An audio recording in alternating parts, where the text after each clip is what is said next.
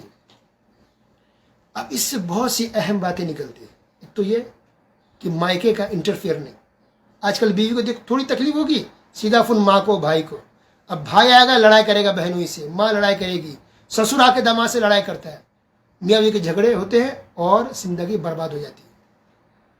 تو انٹرفیئر نہیں کرنا چاہیے مائکے والوں کو، خود بیوی کو چاہیے کہ گھر والوں کو نہیں بتائے، شوہر بیوی کا معاملہ خود حل کر لے، اللہ کہ بہت زیادہ اوور ہو جائے، کوئی شوہر ظالم جابر ہو، بدماش گنڈا ہو تو الگ بات ہے، تب تو بولے گی، لیکن نارمل کھانے پینے کی چیزیں، چھوٹی موٹی چیزیں، تو ان سب چیزوں میں مائکے کو انوالو نہیں کرنا چاہیے، خود ہی سالو کر لے۔ اور مائکے والوں کو بھی چاہیے کہ وہ آ کر کے خود اپنی بیٹی کی یا داماد کی زندگی برباد نہ کرے، ان کے حال پر چھوڑ دے۔ اور یہ بہت ساری باتیں ہیں، اس مختصر وقت میں بہت ساری باتیں، ہر چیز کو تفصیل سے بیان نہیں کیا جا سکتا۔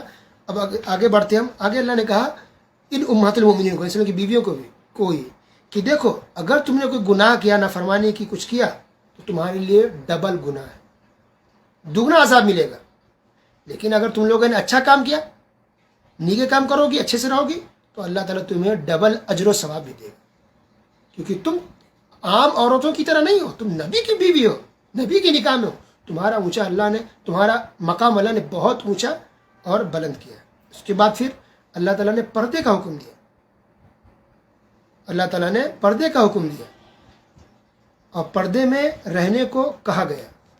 اللہ اکبر، کہ زمانے جاہلیت کی راہ بے پردہ ہو کر کے نہ نکلے، گھر کے اندر ہی رہیں،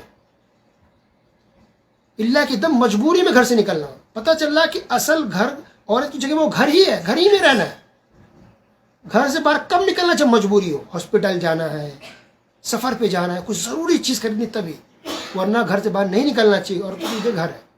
کچھ مرد ہوتے ہیں جو خود ہی کہتے پیسے دے کے شوہر بیوی کو سبزی لے کے آؤ، سامان لے کے، یہ بالکل غلط طریقہ ہے۔ سبزی لانا، سامان خرید کے لانا، یہ شوہر کی ذمہ داری ہے، بیوی کی نہیں ہے۔ بیوی کا کام گھر کے اندر رہنا، ایک دم مجبوری ہو، کوئی راستہ نہیں ہے، تبھی عورت باہر نکل سکتی ہے، ورنہ گھر کے اندر ہے، اور مجبوری میں نکلنا بھی پڑے تو پورے فل پردے کے ساتھ۔ تو پردے کا حکم دیکھیے، اللہ اکبر، کئی جگہ قرآن کے اندر دیا گیا۔ پردہ گویا کہ اٹوٹ حصہ ہے اسلام کا۔ نماز روزہ ضروری ہے، اسی طرح عورتوں کو پردہ کرنا بھی ضروری ہے، ورنہ بے پردہ کرنے والی عورتوں کا انجام بہت خطرناک ہوگا قیامت کے دن۔ جیسا کہ ایک حدیث کے اندر ہے، اللہ کے رسول صلی اللہ علیہ وسلم نے کہا کہ جو بے پردہ رہتی ہے اور خراب قسم کے کپڑے، باریک چھوٹے کپڑے پہنتی ہے، ایسی عورت تو جنت میں جانا دور کی بات ہے، جنت کی خوشبو تک نہیں ملے گی۔ یہ حدیث صحیح مسلم کے اندر ہے اور حدیث صحیح ہے۔ اس کے بعد اللہ تعالیٰ نے اہل بیت کا ذکر کیا ہے، ٹھیک ہے، اور اس کے بعد اہل بیت میں کون آتے ہیں؟ نبی صلی اللہ علیہ وسلم کی بیوی، ان کے بچے، نواسے، داماد، چچا کے بچے، ان کو ہی اہل بیت یا اہل بیت کہا جاتا ہے۔ شیعہ دیکھیے، اہل بیت کا نام تو لیتے ہیں، اہل بیت، لیکن خود ان کے طریقے پر نہیں چلتے، سب سے زیادہ شرک بدعت یہی لوگ کرتے ہیں۔ تو کبھی بھی انسان کو دھوکے، نعرے بازی اور پوسٹر اور بینر پہ نہیں جانا چاہیے۔ دیکھیے حقیقت میں انسان کیا کر رہا ہے۔ جیسے درگاہ مزار والے رات دن بزرگوں کا نام لیتے ہیں، لیکن بزرگوں کے طریقے پر چلتے نہیں، بدعت اور شرک میں ڈوبے ہوئے۔ اللہ سب کو ہدایت دے، اللہ سب کی اصلاح فرمائے۔ اس کا اللہ نے کہا وما کان لمؤمن ولا مؤمنۃ اذا قضى الله ورسوله امرا ان يكون لهم الخيرۃ من امرهم، کہ جب کسی بھی مسلمان مرد ہو یا عورت کو اختیار نہیں ہے کہ جب اللہ اس کا رسول فیصلہ کر دے تو پھر اس کا کچھ اور کرے، نہیں ہماری رائے یہ ہے، ہمارا مشورہ ہے، ہمیں یہ لگتا ہے، نہیں، کسی کو کوئی اختیار نہیں اپنا مشورہ دینے کی یا اپنا منمانی کرنے کی۔ شریعت کے سارے مسئلے بالکل پرفیکٹ ہیں، کریکٹ ہے، سر آنکھوں پر بہت اچھے ہیں، اس سے اچھا مسئلہ ہو ہی نہیں سکتا، یہ ہمارا ایمان اور ہمارا طریقہ ہونا چاہیے۔ ختم نبوت کا بھی اللہ نے ذکر کیا کہ محمد صلی اللہ علیہ وسلم آخری نبی ہے، نبوت کا خاتمہ ہو جو اب کوئی نبی بن کر کے نہیں آئیں گے، لہٰذا کوئی بھی دعویٰ کرے تو وہ جھوٹا ہوگا۔ تو نبی صلی اللہ علیہ وسلم کی وفات کے بعد کئی لوگوں نے دعویٰ کیا کہ میں نبی ہوں، میں نبی ہوں، کئی لوگوں نے دعویٰ کیا، تو سارے کے سارے جھوٹے ہیں، کبھی اس طرح کے فتنے میں نہ پڑے۔ اس کے بعد اللہ نے کہا کہ اگر کسی کا نکاح ہوا لیکن شوہر بیوی ملے نہیں، صرف نکاح تھا اور طلاق ہو جائے تو عورت پر کوئی عدت نہیں، وہ فوراً کہیں اور شادی کر سکتی ہے۔ لیکن یاد رہے کہ اگر نکاح ہوا ملے نہیں لیکن شوہر کا انتقال ہو گیا تب بیوی کو عدت گزارنی پڑے گی 4 مہینے 10 دن۔ پھر یہ بھی مسئلہ میں بیان کیا، نبی صلی اللہ علیہ وسلم نے بلایا تھا دعوت میں صحابہ کرام کو، کھانا کھایا، بیٹھ کے بات کرنے لگے، تو اللہ تعالیٰ نے کہا کہ تم بیٹھے ہوئے تھے، نبی صلی اللہ علیہ وسلم شرم کیسے نہیں بول پا رہے تھے کہ ہم کو آرام کرنا، اب لوگ جا سکتے ہیں، لہٰذا گھر میں جاؤ دعوت پہ تو زیادہ دیر تک مت رکا کرو، کھانا کھاؤ چلے جاؤ، زیادہ رکنے کی ضرورت نہیں ہے، کھانا کھاؤ نکل جاؤ گھر سے، گھر والے ہیں پریشان ہیں، تھکے مادے ہیں، آرام کریں گے۔ اللہ کہ اگر اب یہ تفسیر الگ سے بتایا جا رہا ہے کہ جیسے اگر آپ کے خاص رشتہ دار ہے، پھوپھی ہے، خالہ ہے، وہ جیسے آپ کو بیٹھا لے بات کرے تو الگ بات ہے، ویسے نارمل جو دعوت دی جاتی ہے تو کھا کر کے انسان کو فوراً گھر سے نکل جانا چاہیے، یہ اسلامی طریقہ ہے۔ پھر اللہ نے دیکھی پھر ایک اہم بات بتائی، آیت نمبر 53 سورہ احزاب، وَإِذَا سَأَلْتُمُوهُنَّ مَتَاعًا وَإِذَا سَأَلْتُمُوهُنَّ مَتَاعًا فَاسْأَلُوهُنَّ مِنْ وَرَاءِ حِجَابٍ، کہ نبی کی بیویوں سے کچھ طلب کرنا ہو تو پردے کے پیچھے سے کرو۔ اللہ اکبر۔ اب لوگ کہتے ہیں کہ نہیں کوئی بات نہیں ہے، ہمارا دل صاف ہے، ہماری نیت بری نہیں ہے، ہم سامنے محرم گہرم، کیا مشکل ہے؟ کیا آپ کتنا بھی آپ کا دل صاف ہے، کیا نبی صلی اللہ علیہ وسلم کی بیویوں سے بھی دل آپ کا صاف ہے؟ کیا ان سے زیادہ آپ نیک ہیں؟ کیا آپ کی نیت ان سے اچھی ہے؟ نہیں۔ آج کے مرد کیا صحابہ کرام سے نیک ہے، اچھے ہیں؟ کیا آج کے مردوں کا دل صحابہ کرام کے دل سے بھی اچھا ہے؟ نہیں۔ تو ان کو بھی حکم تھا کہ وہ لوگ پردے کے پیچھے سے بات کریں، پردے کے پیچھے سے کوئی چیز کی ضرورت ہو تو طلب کریں، جبکہ وہ امہات المومنین تھی، وہ ماں تھی مسلمانوں کی، پھر بھی پردے کا حکم۔ اللہ اکبر۔ اس کو اللہ تعالیٰ نے درود شریف پڑھنے کا حکم دیا، درود نبی صلی اللہ علیہ وسلم، اللہم صلی علی محمد وعلی آل محمد کما صلیت علی، جو پڑھتے ہیں وہ، اس کا شارٹ کٹ جو مختصر الفاظ ہے وہ یہ ہے صلی اللہ علیہ وسلم۔ اس کی بہت ہی زیادہ فضیلت حدیث کے اندر ہے، ہمیشہ پڑھنی چاہیے، 24 گھنٹے جب چاہے پڑھ سکتے ہیں۔ اس کو دیکھیے پھر اللہ نے یہاں پردے کا حکم دیا، آیت نمبر 59 کے اندر، یا ایھا النبی قل لازواجک وبناتک ونساء المؤمنین یدنین علیہن من جلابیبہن، اے نبی اپنی بیویوں کو حکم دیجیے کہ پردہ کریں، اور اپنی بیٹیوں کو حکم دیجیے کہ وہ پردہ کریں، اور تمام مسلم خواتین کو حکم دیجیے کہ وہ پردہ کریں۔ اللہ اکبر۔ اس کے بعد دیکھیے جو لوگ گمراہ کرتے ہیں نا، بڑے بڑے لوگ گمراہ کرتے ہیں، اس کے بارے میں دیکھیے آیت نمبر 68 کہ جو لوگ گمراہ ہوں گے بڑوں کی وجہ سے تو کہیں گے کہ اللہ ہمارے ان بڑوں کو تو ڈبل عذاب دے، کیونکہ ان لوگوں نے ہمیں گمراہ کیا۔ وقالوا ربنا انا اطعنا سادتنا وكبراءنا فاضلونا السبيل، کہ ہمارے رب ہم نے اطاعت کی، بات مانی، اپنے بڑوں کی ہم نے بات مانی تو ان بڑوں نے ہمیں گمراہ کر دیا، بھٹکا دیا۔ ربنا آتهم ضعفین من العذاب، اے اللہ ان ہمارے بڑوں کو تو ڈبل عذاب دے۔ اس کے بعد اللہ نے یہ بیان کیا کہ زمین، آسمان، یہ پہاڑ جو ہے، جو امانت دینے کی بات آئی تو ڈر گئے، گھبرا گئے، ان کے اندر طاقت نہیں تھی، اٹھانے سے انہوں نے انکار کر دیا، لیکن انسان نے اس چیز کو اٹھایا امانت کو۔ تو اس سے مراد کیا امانت سے؟ احکام شریعت، فرائض، واجبات، یہ کرنے پر ثواب ہے اور چھوڑنے پر گناہ ہے۔ اس کے بعد ہے سورہ سبا، قوم سبا کا ذکر اس کے اندر ہے۔ یہ وہی سبا ہے، قوم ہے جہاں کی ملکہ تھی، ملکہ بلقیس، جن کا ذکر سلیمان علیہ السلام کے بیان میں ہو چکا ہے۔ تو سلیمان علیہ السلام کے زمانے میں جو ایک ملکہ تھی، بہت مالدار تھی، ملکہ بلقیس، جو مسلمان ہو چکی تھی۔ تو یہاں اللہ نے صورت میں ذکر کیا کہ اس قوم سبا کو اللہ نے بہت زیادہ مالداری دی تھی، بہت زیادہ پھل فروٹس، باغات تھے بڑے بڑے پھلوں کے۔ مفسرین نے لکھا کہ اگر کوئی انسان ٹوکری لے کے تھیلا لے کے صرف باغوں سے گزر جاتا، توڑتا نہیں، صرف گزر جاتا تو اس کی ٹوکری اور تھیلا بھر جاتا پھلوں سے. اتنی مالداری اور اتنی خوشحالی ان لوگوں کو اللہ نے دی تھی. لیکن لوگوں نے نافرمانی کی اللہ اس کے رسول کی، تو اللہ نے پھر ایسا عذاب بھیجا، ایسا پانی دیا کہ سب ڈوب گیا، ہلاک و برباد ہو. اللہ تعالیٰ نے اس کے اندر سلیمان علیہ السلام کا بھی ذکر کیا. سلیمان علیہ السلام کی موت کا، وفات ہو گئی، جنوں کو پتہ نہیں، انسانوں کو پتہ نہیں، جن کام کر رہے ہیں سامنے، ان کو لگا کہ سلیمان علیہ السلام زندہ ہے، اور جن کام کر رہے تھے، ڈیوٹی لگی تھی کام کی، اور لکڑی کا ٹیک لے کر کے سلیمان علیہ السلام کھڑے تھے، اسی حالت میں موت ہو گئی. لیکن جب لکڑی ٹوٹی، جب کیڑا نے لکڑی کو کھا لیا، لکڑی جب ٹوٹ گئی جس پر ٹیک لگائے ہوئے تھے سلیمان علیہ السلام، تو سلیمان علیہ السلام زمین پر گر گئے. زمین پر گرے تب پتہ چلا جنوں کہ اچھا سلیمان علیہ السلام کا انتقال ہو چکا ہے. فلما خر تبینت الجن، سلیمان علیہ السلام گرے تو جنوں کو پتہ چلا کہ سلیمان علیہ السلام کی وفات ہو چکی ہے. پتہ چلا کہ جنوں کو بھی غیب کی خبر نہیں ہوتی، غیب تو بہت دور کی بات ہے، سامنے وفات ہو رہی ہے پتہ نہیں ہے، کئی دن وفات کو گزرے تب معلوم پڑ رہا ہے. انسانوں کو بھی کسی کو بھی غیب کا علم نہیں ہوتا. غیب کا علم کس کے پاس ہے؟ صرف اللہ کے پاس ہے. اس کو اللہ نے یہ بھی ذکر کیا سورت کے اندر کہ سلیمان علیہ السلام کے جو والد تھے داؤد علیہ السلام، اللہ نے داؤد علیہ السلام کے لیے اتنا پاور دیا، یہ آسانی کر دی تھی کہ داؤد علیہ السلام اپنے ہاتھوں سے لوہے کو آسانی سے موڑ دیتے تھے، جیسا چاہتے موڑ دیتے. آج ہم آسانی سے کپڑے کو موڑتے ہیں، ربڑ کو موڑ دیتے ہیں، تو ویسے داؤد علیہ السلام لوہے کو موڑ دیتے تھے بغیر مشین کے، بغیر آگ میں تپائے ہوئے، ایسے ہی موڑ دیتے. اتنا اللہ نے طاقت دیا تھا اور نرم کر دیا تھا. اللہ تعالیٰ نے لوہے کو ان کے لیے نرم کر دیا تھا. اس کے بعد سورہ فاطر. فاطر یہ اللہ کی صفت ہے. فاطر کے معنی ہوتے ہیں پہل ایجاد کرنے والا، بغیر نمونے کے، بغیر سمپل کے، بغیر اگزامپل کے کوئی چیز کو بنانا یا بنانے والا، اس کو کہتے ہیں فاطر. اللہ نے زمین آسمان کو پہلی بار بنایا، اس سے پہلے کوئی اگزامپل، کوئی مثال نہیں تھی، کوئی مثال نہیں تھا، کوئی چیز نہیں تھی. اللہ نے اس کے اندر بہت ساری باتیں ذکر کی. اس میں سے ایک یہ ہے کہ جس آدمی کے اعمال کو مزین کر دیا جاتا ہے، شیطان اس کو بنا دیتا ہے برائی چیز کو، تو انسان اس کو اچھا سمجھتا ہے. آج دیکھیے برائی کرنے والے، بے حیائی کرنے والے، برائی کرتا ہے مرد بھی عورت بھی، اور اس کو خوشی سے کرتے ہوئے لوگ. کیوں؟ شیطان نے اس کو اچھا بنا دیا. استغفر اللہ. وہ ایک بہت بڑے فتنے کا انسان شکار ہو گیا. وہ اللہ نے اس کے اندر یہ بھی ذکر کیا، الیہ یصعد الکلم الطیب والعمل الصالح یرفعہ، کہ اللہ کے پاس یہ کلم طیب، اچھے اعمال، دعائیں، عبادتیں ہماری سب کے ساتھ اللہ کے پاس چڑھتے ہیں، اللہ کے پاس جاتے ہیں.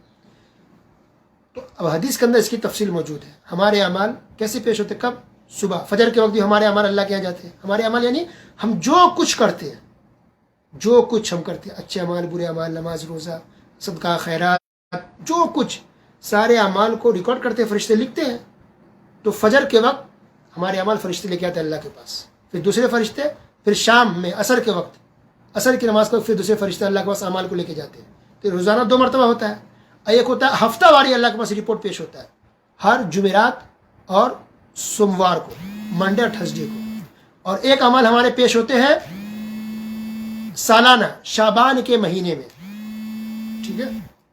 اس کے بعد اللہ نے ذکر کیا کھارا پانی اور میٹھا پانی آپس میں ملتے نہیں ہیں، یہ بھی اللہ کی قدرت ہے، نظام ہے. اور پھر اللہ نے یہ ذکر کیا کہ کوئی بھی کسی کا بوجھ نہیں اٹھائے گا، جو جیسا کرے گا ویسا پائے گا. پھر اللہ نے یہاں ذکر کیا مردے سنتے نہیں ہیں، مردے نہیں سنتے. اور آخری جو آیت ہے وہ یہ ہے کہ اگر اللہ تعالیٰ انسان کو اس کے ہر گناہ پر پکڑنے لگ جائے تو دنیا میں کوئی بھی نہیں بچ پائے گا، سب کا سب ختم ہو جائے گا، مر جائے گا. لہٰذا اللہ تعالیٰ مہلت دیتا ہے، وقت دیتا ہے، سدھر گیا تو ٹھیک ہے، ورنہ اللہ کا عذاب ہے دنیا میں، نہیں تو آخرت میں. اللہ ہم سب کو صحیح سمجھ دے، قرآن حدیث پر عمل کرنے کی توفیق عطا فرمائے. آمین. وصلی اللہ علی نبینا محمد وعلی آلہ وصحبہ اجمعین. والسلام علیکم.